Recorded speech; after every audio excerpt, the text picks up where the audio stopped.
Tuhan Yesus Kristus adalah anak Allah yang tunggal. Anak Allah yang tunggal kapan adanya? Ya dari kekal sampai kekal, setara, sehakikat dengan Allah. Setara, sehakikat dalam hal apa? Dalam hal naturnya, dalam hal atributnya, dalam hal seluruh kekaryaannya. Jadi, anak Allah, yaitu Tuhan Yesus, transenden juga, imanen juga, person, mutlak. 4 kategori ada pada diri Yesus sebagai bukti bahwa dia adalah anak Allah, bahwa dia adalah setara, sehakikat. Atributnya, dia punya atribut atau karakter atau sifat yang sama dengan Bapa dan Roh Kudus, yaitu communicable dan incommunicable. Apa itu incommunicable? Cukup pada dirinya, tidak bergantung pada siapapun, ada padanya, tidak berubah, kekal, satu kesatuan yang utuh, roh, intelektual, moral, berdaulat. Itu ada pada diri Yesus. Maka disebut setara sehakikat. Lalu dalam hal apa lagi? Dalam karyanya. Khususnya di dalam ketetapan penciptaan, providensia, dan juga di dalam hal yang disebut dengan penebusan. Jadi ketetapannya. Nah, itu menunjukkan bahwa dia adalah satu hakikat, satu natur. Ya. Jadi natur itu beda dengan atribut. Natur itu esensi yang substansional di dalam diri Yesus. Berbeda juga dengan yang namanya atribut. Atribut itu karakter, sifat. Bagian kedua, setelah ketetapan itu diputuskan dan dia ambil waktu, antara inkarnasi dan ketetapannya, dia pernah hadir nggak dalam sejarah? Pernah. Itu namanya pra-eksistensi Yesus sebelum inkarnasi. Pra-eksistensi Yesus sebelum inkarnasi. Kapan itu? Di Taman Eden berjumpa dengan Adam. Berjumpa dengan Abraham. Berjumpa dengan Musa. Berjumpa dengan Yosua. Berjumpa dengan Daniel dalam penglihatan. Berjumpa dengan nabi-nabi. Pada saat yang sama, setelah selesai, masa waktu yang tentukan, baru dia inkarnasi menjadi manusia. Waktu inkarnasi menjadi manusia, siapa yang mengerjakannya? Benihnya itu, Roh Kudus. Ditaruh benih itu di dalam rahim Maria. Maria dipilih untuk mengandung dari Roh Kudus. Di antara keturunan Daud yang ada pada waktu itu, Maria dipilih. Maria mengandung dari Roh Kudus. Terjadi satu konsepsi supranatural di dalam rahim Maria. Bukan hubungan Maria dengan Yusuf, bukan hubungan Maria dengan Roh Kudus, bukan hubungan yang lain. Jadi memang itu supranatural. Dipakainya rahim Maria, tapi tidak ada konsepsi dalam pengertian hubungan suami istri. Betul-betul benih itu diletakkan, dikandung oleh Roh Kudus. Roh Kudus yang menaunginya. Lalu terjadi inkarnasi. Ditambahkan natur kemanusiaan pada diri Yesus. Sehingga kan bertumbuh di rahim Maria. Menjadi bayi di dalam rahim, dilahirkan, lalu bertumbuh seperti mananya manusia. Besar, makin dewasa, masa remaja kelihatan, masa pelayanannya 30 tahun terlihat jelas. Ada tubuhnya, ada pikiran, kehendak, afeksinya, karena di dalam dirinya ada natur kemanusiaan. Ketika melayani, natur ilahi tidak mengalami perubahan apa-apa, dia tetap menyertai karena pada pribadinya. Nah, ini hal yang penting yang perlu berkaitan dengan natur ilahi dan natur kemanusiaan. Waktu dia inkarnasi, pelayanan, kemudian sampai mati di atas kayu salib, bangkit, menampakkan diri, naik ke surga, duduk di sebelah kanan Allah Bapa, dan nanti akan datang kembali, dan untuk selamanya, natur kemanusiaannya tetap ada pada diri Yesus Kristus. Bedanya apa? Natur ilahi adalah natur yang ada pada dirinya dari kekal sampai kekal. Natur manusianya ada sejak inkarnasi dan sampai selamanya. Bersifat kekal setelah mati, bangkit, naik ke surga. Apakah pribadi Yesus mengalami penderitaan? Iya. Mengalami kematian? Iya, pribadinya mengalami, merasakan kesulitan, penderitaan, bahkan ia berteriak, Eli, Eli, lama sabachthani di atas kayu salib. Penderitaan itu dialami. Dan dia bangkit. Dia menyatakan, nanti waktu datang dalam segala kemuliaannya, di situ juga kita tahu bahwa natur keilahiannya dan natur kemanusiaannya yang bisa kita lihat dengan panca indera kita, terlihat jelas. Nah, ini hal yang perlu dan penting. Hal yang perlu saya sampaikan lagi berkaitan dengan apa? Unipersonalitas Kristus. Nah, saya ingin memberikan kepada kita semua penjelasan ini lebih utuh lagi. Kita berbicara tentang keberadaan pribadi Yesus Kristus, anak Allah yang tunggal. Jadi ini hal yang penting, fokusnya pada pribadi Yesus Kristus. Kita berbicara tentang dirinya dari Alkitab. Dirumuskan, diajarkan, dijelaskan, dituliskan, lalu kita berikan pengertiannya. Nah, mari kita perhatikan satu persatu. Nah, ini adalah sebuah gambaran pengertian tentang kealahannya, kealahannya Yesus. Lihat dari naturnya, atributnya, dan karyanya. Dan kita bisa menyadari bahwa kata logos, kalau kita ambil dari bacaan kita, Yohanes 1 ayat 1 dan 2 dan 3, pada mulanya adalah firman, firman itu bersama dengan Allah, dan firman itu adalah Allah. Logos. Ada ayat-ayat Alkitab yang memberikan kepada kita dasar sumber prinsip, baik tentang keberadaan kealahannya maupun nanti keberadaan kemanusiaan, natur kealahan dan natur kemanusiaan. Yohanes 1 ayat 1 sampai 18, Kolose 1 ayat 15 sampai 17, Ibrani 1 ayat 1 sampai 3, Wahyu 1 ayat 8. Ini ayat-ayat yang menjelaskan tentang kealahannya. Juga Matius 1 ayat 18 23, Yohanes 1 ayat 14, Filipi 2 ayat 7, 1 Yohanes 1 ayat 1 sampai 3. Ini membicarakan tentang kemanusiaannya. Jadi perlu diperhatikan ada dua natur pada diri pribadi Yesus Kristus. Yang pertama tadi adalah kealahannya. Ini setara sehakikat dengan Bapa dan Roh Kudus.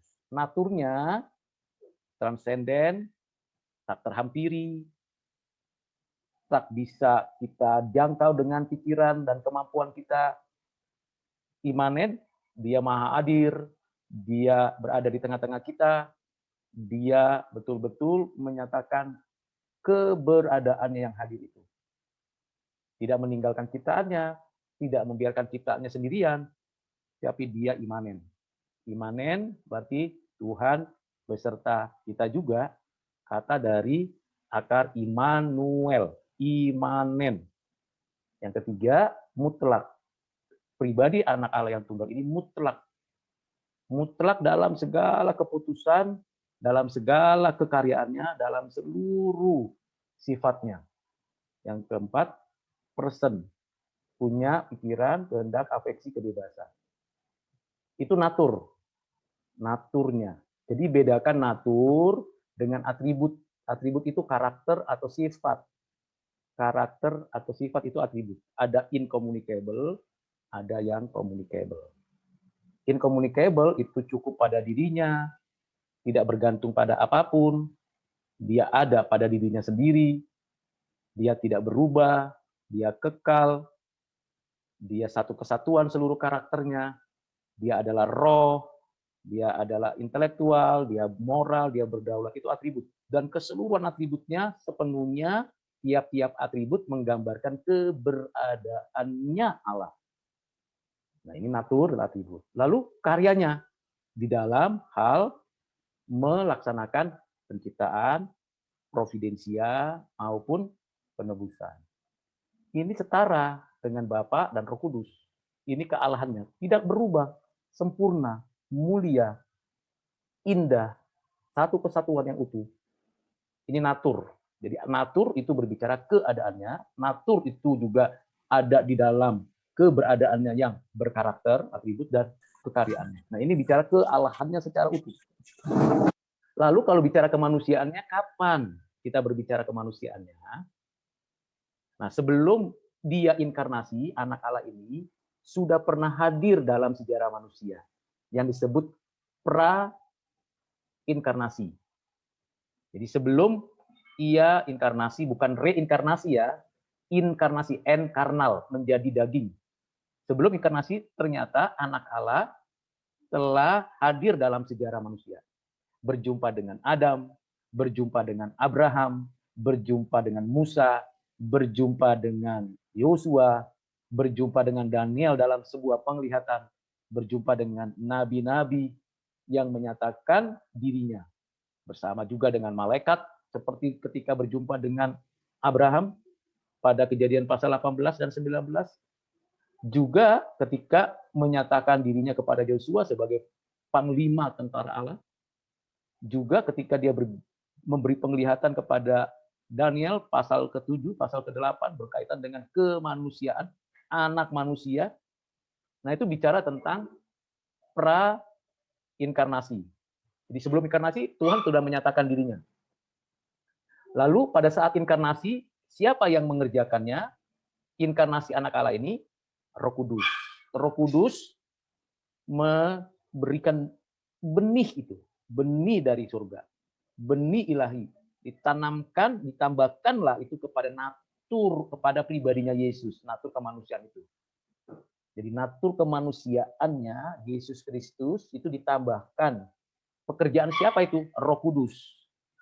Mulai dari mana? Dari inkarnasi. Lalu setelah itu kemanusiaan Yesus terus ada dan untuk selamanya ada.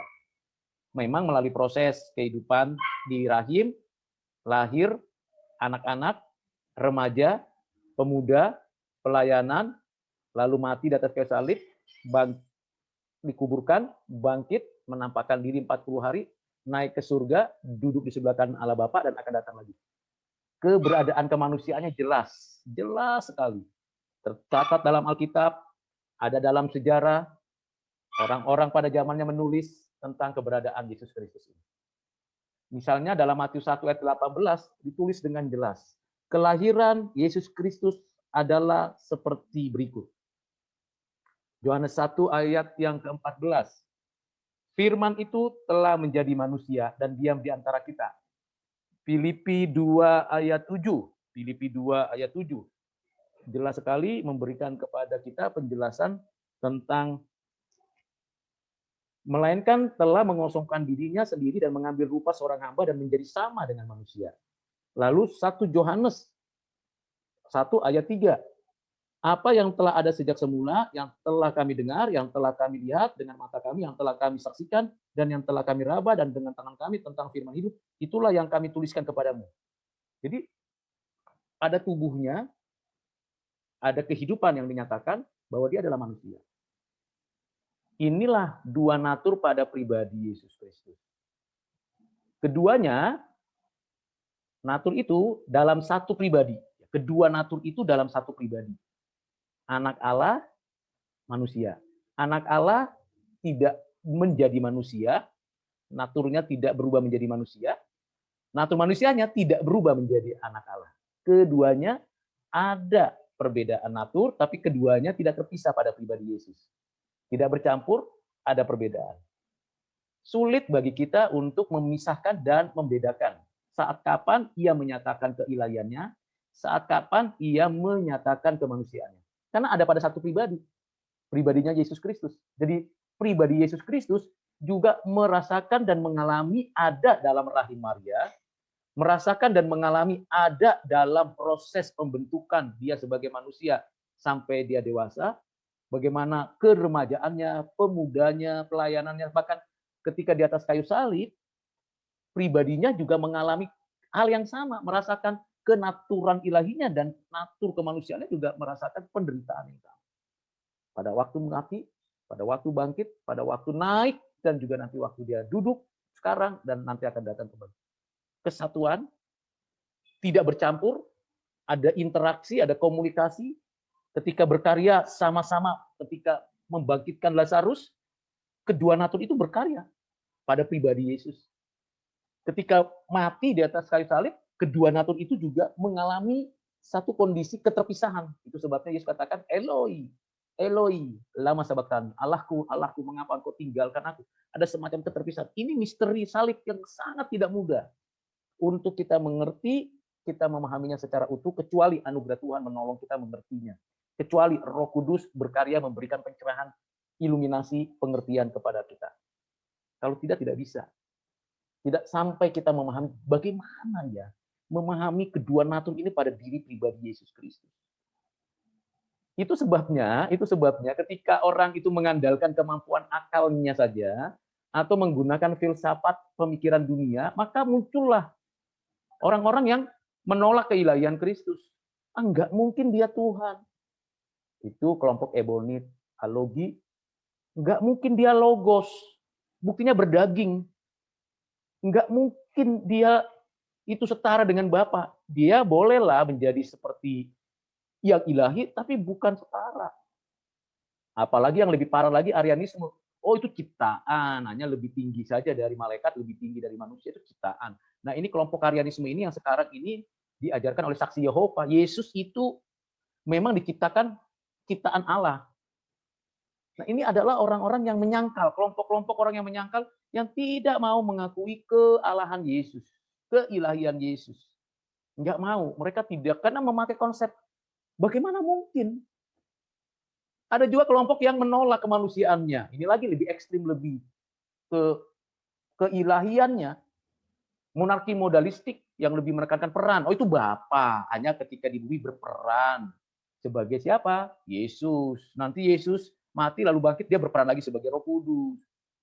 Jadi dia menolak ya kemanusiaan Kristus, itu hanya wadah saja.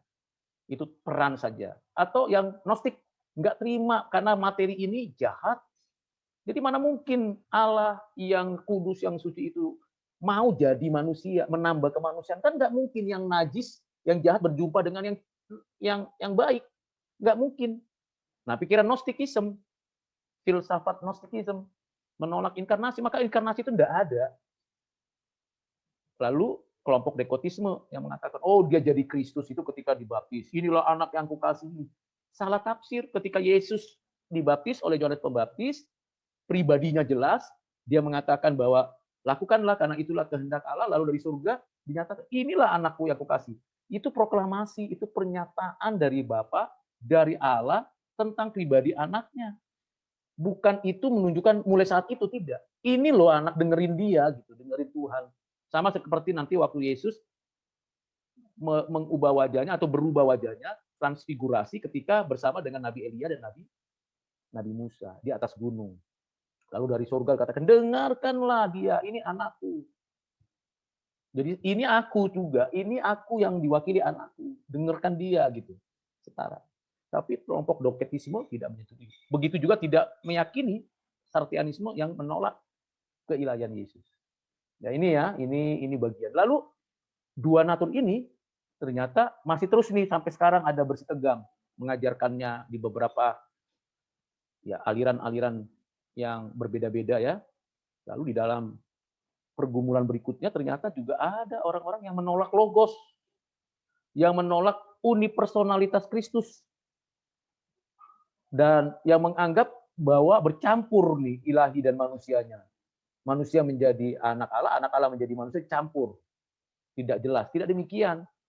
Jelas dalam Alkitab ada saatnya Tuhan lapar, ada saat Tuhan tidur, ada saatnya Tuhan juga haus, berdarah, dan juga ada saatnya Tuhan mengadakan mujizat-mujizat yang tidak perlu mengatakan demi nama Yahweh, demi nama Allah. Tidak, dia langsung sendiri menyatakan. Nah, karena kekisruhan pada abad kedua, ketiga, keempat, orang-orang yang ada di sekitar gereja, bahkan yang mungkin juga ada di dalam gereja mengajarkan yang tidak berkenan di hati Tuhan, lalu apa yang terjadi? Yang terjadi adalah bapak-bapak gereja, ya bapak-bapak gereja memberikan apa? Bapak-bapak gereja bersama-sama di barat, di timur, berkumpul untuk mengambil satu jawaban dan hasilnya nanti pengakuan iman. Terhadap apa? Ya ini, kelompok-kelompok yang melawan Tuhan. Pengajaran-pengajaran yang mengajarkan Allah yang berbeda dengan apa yang diajarkan Alkitab. Maka ada konsili nanti ya, konsili Kalkedon, konsili Nisea, konsili Konstantinopel. Konsili-konsili ini bukan membuat satu pengajaran baru, bukan. Bukan mencari sesuatu formulasi dengan kemampuan intelektualnya, lalu kemudian ini loh menjadi jawaban terhadap kelompok itu, tidak. Mereka merumuskannya berdasarkan ajaran Alkitab. Mereka merumuskannya berdasarkan sumber-sumber dari Alkitab. Itu bisa kita telusuri satu persatu sedemikian detail. Dan dari sana kita melihat bagaimana kaitannya dengan perendahannya dan pemuliaannya. Mulai dari inkarnasinya sampai nanti kedatangan kedua kalinya. Ini ada di dalam seluruh Alkitab. Nah, mari kita lihat, telusuri isi konsili atau pengakuan iman berdasarkan konsili ini. Konsili Nisea. Dalam konsili Nisea dituliskan pengakuan iman.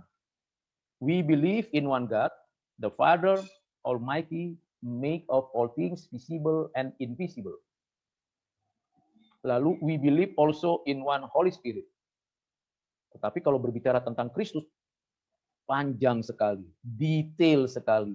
Karena ini sekali lagi saya tekankan, saya ingatkan bahwa pusat sentral dari iman Kristen itu yakin dengan sepenuhnya firm tentang pribadi Yesus Kristus anak Allah yang inkarnasi.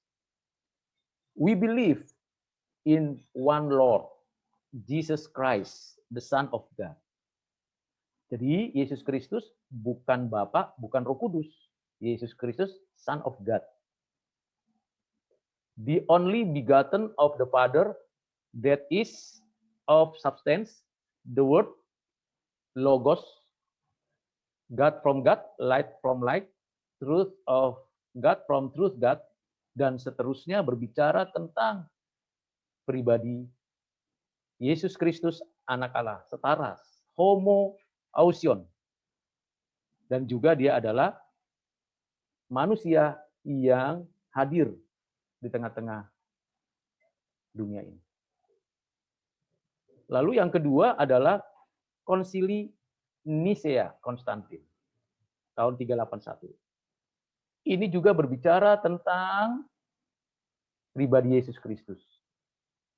Anak tunggal Allah, dilahirkan dari Bapa sebelum segala zaman. Allah dari Allah, terang dari terang, Allah sejati dari Allah sejati. Dilahirkan, bukan diciptakan. Nah, ini untuk melawan pengajaran Arianisme. Sehakikat dengan Bapa. Ini untuk melawan orang-orang yang tidak percaya keilahian Tuhan. Daripadanya segala sesuatu diciptakan. Untuk menggambarkan bahwa dia adalah pencipta juga. Bagi kami, bagi keselamatan kami, dia turun dari surga oleh kuasa Roh Kudus. Dia berinkarnasi melalui perawan Maria. Ini untuk menggambarkan dia menjadi manusia. Menambahkan natur kemanusiaannya. Bedakan inkarnasi dengan reinkarnasi. Kita tidak mempercayai dan tidak mengajarkan tentang reinkarnasi. Kita membicarakan inkarnasi. Enkarnal, menjadi daging, ditambahkan natur kemanusiaannya. Dan dijadikan manusia. Bagi kami dia disalibkan. Jelas konteks sejarahnya ditulis. Di bawah pemerintahan Pontius Pilatus. Dia menderita, dikuburkan. Jelas ada fakta dan ada pembuktiannya. Pada hari yang ketiga dia bangkit, kembali sesuai dengan yang dinubuatkan dalam Alkitab, dia naik ke surga, duduk sebelah kanan Bapa. Dan akan datang kembali dalam kemuliaannya untuk menghakimi orang hidup dan yang mati. Ini keseluruhannya menggambarkan unik personalitas Kristus. Lalu ada lagi konsili Kalkedon, khusus untuk menjawab, menyatakan, menegaskan kembali siapa Yesus Kristus. Sempurna dalam keilahian dan juga sempurna dalam kemanusiaan. Sungguh-sungguh Allah dan sungguh-sungguh manusia dengan jiwa yang bisa berpikir dan tubuh. Menurut keilahiannya mempunyai zat hakikat yang sama dengan Sang Bapa dan menurut manusia mempunyai zat hakikat yang sama dengan kita. Dalam segala hal sama seperti kita tetapi tanpa dosa menurut keilahiannya diperanakan sebelum segala zaman dari Bapa dan menurut kemanusiaannya dilahirkan dari Maria. Diperanakan itu maksudnya dia keluar dari Bapa, dilahirkan di dalam kekekalan, bukan konteks genealogis, tetapi di dalam konteks kekekalan, dia ada di sana. Oke. Menurut keilahiannya, dan dia dijadikan, kita mengatakan dia adalah anak Allah, karena Alkitab menjelaskan dia adalah anak Allah. Keanakannya bukan karena kita tulis dia anak Allah, tapi karena dia memang pada status anak Allah. Ini hal-hal yang penting yang perlu dipahami. Kemudian yang lebih jelas lagi dikatakan, ia adalah Kristus, anak Tuhan yang bersatu dan yang sama, satu-satunya yang diperanakan mempunyai keberadaan dalam dua hakikat, tanpa percampuran, tanpa perubahan, tanpa perpecahan, tanpa perpisahan. Perbedaan dari dua hakikat itu sama sekali tidak dihancurkan oleh persatuan mereka, tetapi sifat-sifat dasar yang khas dari setiap hakikat dipertahankan dan bersatu menjadi satu pribadi dan satu keberadaan makhluk. Tidak berpisah atau terbagi menjadi dua pribadi, tetapi anak yang satu yang sama. Jadi bukan dua pribadi. Satu pribadi, dua natur yang utuh. Dan ini tidak mungkin ada pada siapapun dan pada apapun. Nah, itu bagian yang penting berkaitan dengan pengakuan iman. Mengapa? Sekali lagi alasannya ada pengakuan iman itu karena ada pengajaran-pengajaran yang sesat dan menyesatkan. Yang bahkan sampai hari ini kita tahu, kita dengar, kita lihat prakteknya. Dari orang-orang yang tidak sungguh-sungguh sebagai pengikut Kristus. Lalu kesimpulannya bagaimana kaitannya dengan penjelasan di awal mengenai natur, atribut, dan karya? Ini dia. Anak Allah yang naturnya transenden, imanen, personal, absolut, namanya dijelaskan, atributnya incommunicable, communicable, dan incommunicable properties, dan karyanya dijelaskan. Ini natur, ini atribut, ini karya. Lalu kalau manusianya bagaimana? Ini imanen, jelas lahir, bertumbuh, dan seterusnya, ada namanya disebutkan, malaikat memberitahu kepada Yusuf, berilah namanya Yesus, yang artinya Yosua, yang artinya juru selamat, dan dia punya atribut rasional, moralnya berdaulat, hidup kudus, dia juga berkarya, dia dibaptis, dia disunat, ya, disunat dulu umur 8 hari, lalu dibaptis, memberitakan firman, menyatakan kuasa Allah, menyerahkan diri sebagai korban, mati dan bangkit dari kematian. Ini satu kesatuan. Sengaja saya buat warna yang berbeda untuk membedakan natur, tapi dalam pribadinya tidak ada bisa dipisahkan. Tetapi tidak bercampur. Bagian ini tentu tidak mudah, sekali lagi, tidak mudah untuk memahami unipersonalitas daripada pribadi Yesus Kristus. Kita menyembah Yesus Kristus, Tuhan kita, penebus kita, pribadinya, yang pada dirinya ada dua natur. Kita harus menyembah Dia setara dengan kita menyembah Bapa dan menyembah Roh Kudus. Ini hal yang perlu kita simpan, kita resapi. Apa manfaatnya bagi kita? Yang pertama, dengan kita belajar ini, kita menyadari, memahami bahwa dua natur itu betul-betul ada pada pribadi Yesus Kristus. Kalau dalam perjanjian lama, tentu mereka yang ada dalam perjanjian lama tidak memahami secara utuh seperti kita. Karena pada perjanjian lama, Tuhan, anak Allah belum inkarnasi. Walaupun sudah pernah hadir, tapi mereka masih belum jelas, masih samar-samar melihat. Di dalam perjanjian baru, hanya orang-orang tertentu yang menyadarinya setelah dia menyatakan kebangkitannya dan naik ke surga. Dan setelah Roh Kudus dicurahkan, sebelumnya masih ragu-ragu, masih belum yakin. Bahkan di dalam masa-masa penting, murid-murid juga masih ragu. Thomas mempertanyakan, betul nggak Tuhan itu bangkit? Sampai Tuhan menyatakan dirinya dan menunjukkan tangannya yang berlobang, kakinya, lambungnya, dan akhirnya dia, benar engkau Tuhan. Setelah ada Roh Kudus yang dicurahkan, diutus oleh Bapa dan Anak, menyatakan secara publik kepada semua orang yang mau mengenal Tuhan, tidak lagi pribadi lepas pribadi, publik, jemaat umat Tuhan, tidak khusus untuk hamba Tuhan, akhirnya diberi pencerahan. Saya dan Anda juga diberi pencerahan untuk mengenal pribadi Yesus Kristus. Itu karena pekerjaan Roh Kudus. Kita sudah lengkap karya penebusan daripada Kristus ini, sudah lengkap pernyataan Kristus ini, dituliskan di dalam Alkitab, disaksikan oleh banyak orang yang percaya, dan diyakini dalam hati kita, dan kita buktikan dalam kehidupan sehari-hari kita. Itu yang pertama, mengenal dengan utuh. Yang kedua, dengan kita mengenal dengan utuh pribadi dan karya Yesus Kristus, maka kita mendapatkan gairah hidup yang lebih serius lagi. Mengapa? Karena Kristus tidak hanya mengatakan, aku menebus engkau, tapi dia mengalami perasaan, kesulitan, kesusahan yang sama seperti kita. Tapi dia menang, tanpa dosa, mulia, kudus, agung. Jadi kita dijadikan oleh dia sahabat. Engkau sahabatku.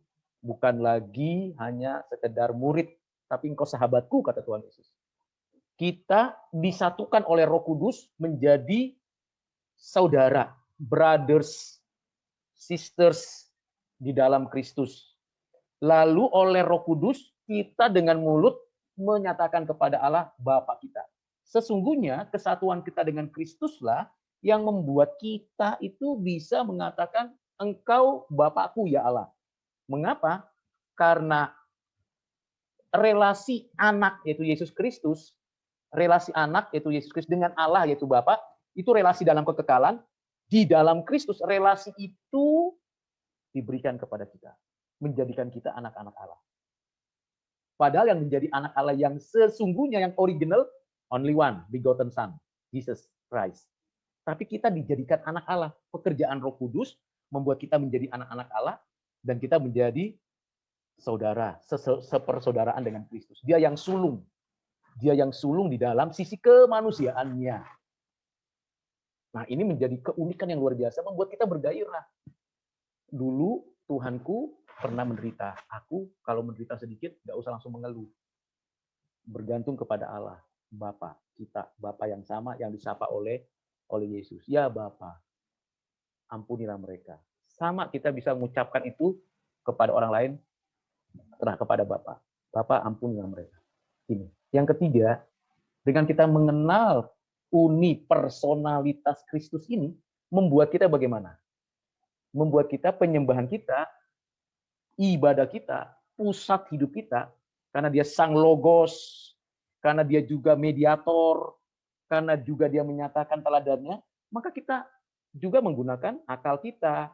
Kita juga bisa menjadi alat untuk menyampaikan kebenaran. Kita juga bisa menjadi contoh teladan di tengah-tengah hidup kita. Seperti Kristus. Nah, paling tidak 3 itu menjadi implikasi dalam hidup kita mengenal Kristus. Kesimpulan dari belajar unipersonalitas Kristus. Yang pertama, kita mengenal Kristus dengan benar, utuh, lengkap, pribadinya yang bernatur, ilahi, dan manusia, yang tidak bercampur dalam satu kesatuan, dan dapat dibedakan di dalam hidup dan di dalam keutuhannya. Yang kedua, dengan mengenal pribadi Yesus Kristus yang natur ilahi dan natur manusia itu, saya bisa semakin mengerti apa yang saya alami juga pernah dialami oleh Tuhan sebagaimana dia manusia, dan saya tahu Tuhan tidak pernah meninggalkan saya, tidak pernah membiarkan saya sendirian, selalu Ia yang memegang tangan saya, bahkan Ia menjadikan saya sebagai sahabatnya, Ia membuat saya mengenal Allah sebagaimana anak memanggil Allah Bapa, maka saya juga memanggil Allah itu Bapa.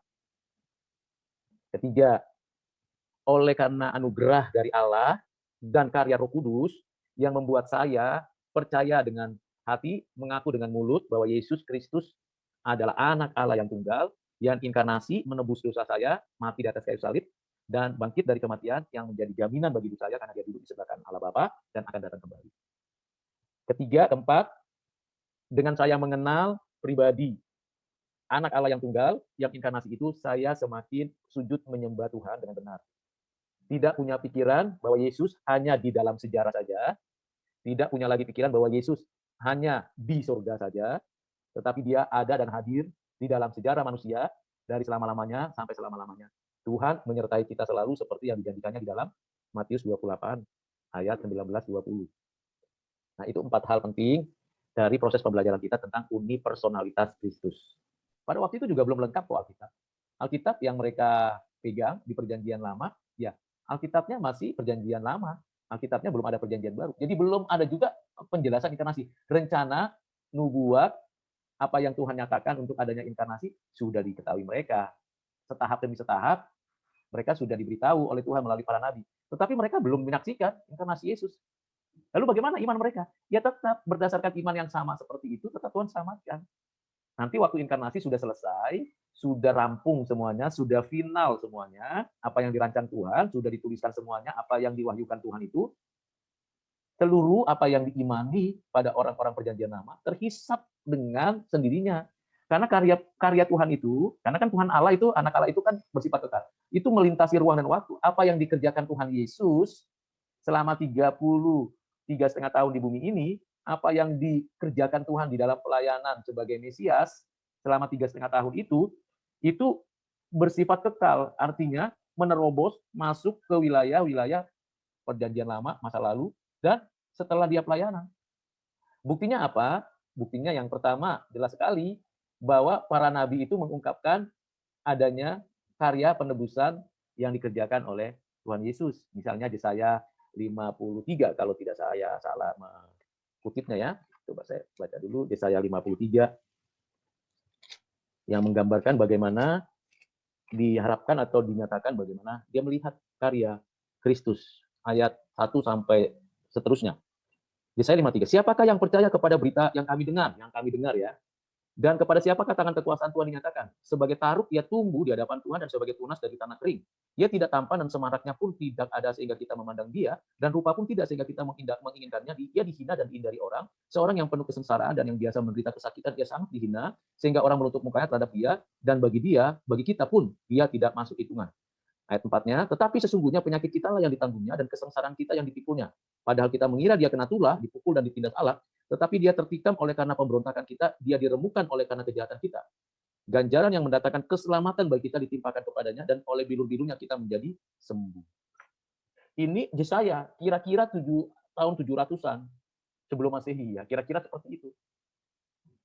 Bagaimana kita bisa tahu sekarang ini ya, 2000 tahun yang lalu terjadi? Ya kita dengan iman bahwa peristiwa 2000 tahun yang lalu itu juga berdampak pada hidup kita, karena memang kebenaran, fakta, kematian Kristus, kebangkitan Kristus itu bersifat kekal. Jadi itu yang perlu kita pahami.